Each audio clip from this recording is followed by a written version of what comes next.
Magandang umaga, kumusta po? Narito po ulit ang update natin para sa lagay ng ating panahon ngayong umaga po ng November 12, 2024 na kung saan sa ngayon po ay tuluyan na lumayo ang bagyong Nika dito po sa ating kalupaan.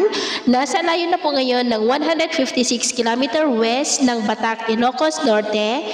Nataglay po ang lakas ng hangin na maabot po sa 110 km per hour at mamayang hapon posible po na makakalabas na yan dito po sa ating area of responsibility. At sa paglabas po ng bagyong Nika ay papasok naman na po ang bagyong Ophel dito sa ating area of responsibility mamayang hapon. Ngayon ay nasa layo po ng 1,005 km east ng Northern Samar. Nasa tropical storm category na po at taglay ang lakas ng hangin na umaabot po sa 95 km per hour habang kumikilos pa west, northwestward sa bilis po na 20 km per hour. At base po sa pinapakita ng mga weather models, ay lalakas pa yan into typhoon category na nagbabanta po ulit na mag-landfall sa darating na Huwebes dito sa northern part ng Northern Luzon as a typhoon. At pagkalampas sa kalupaan ng bagyong Ophel ay nagbabanta naman na napapasok ang potensyal na bagyo na tatawaging Pepito dito sa ating area of responsibility sa darating po na Biyernes.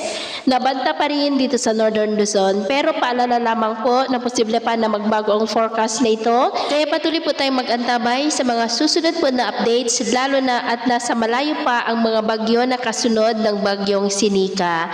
Samantala dahil sa paglayo po ng bagyong Nika ay unti-unti na maalis ang mga wind signals sa ilang bahagi po ng ating bansa lalo na sa western section ng Luzon. At sa lagay ng ating panahon ngayong madaling araw dahil sa bagyo ay may mga pag-uulan pa rin sa ilang bahagi ng Ilocos Region, ilang bahagi ng Cordillera, Batanes, Cagayan, kasama na po ang Babuyan Islands at may mga isolated rains rin sa ilang bahagi ng Aurora, Pangasinan, Zambales, Bataan, Polillo Island, Iloilo, Negros, Cebu at ilang bahagi po ng Leyte. At mamaya ay sisikat po ang araw sa malaking bahagi ng ating bansa pero may chance pa rin ng cloudy skies with isolated rain sa ilang bahagi ng Batanes, Babuyan Islands, Ilocos Norte, ilang bahagi ng Cagayan, Pangasinan, Zambales, Bataan at ilang bahagi po ng Sarangani. At mamayang hapon, mas maraming lugar na ulit ang makakaranas ng cloudy skies with isolated rains. Kaya kung lalabas tayo sa ating mga tahanan,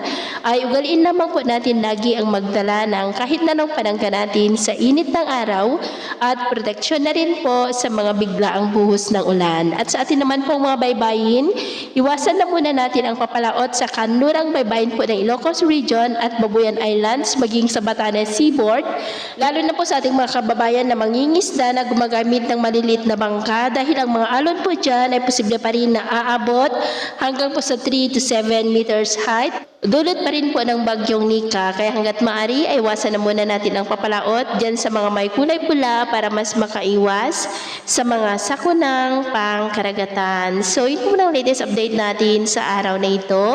At ako pa muli si Gems na nagsasabing sa kahit anong pagsubok po na darating sa ating buhay, huwag na huwag po tayong mawawalan ng pag-asa. Thank you and God bless!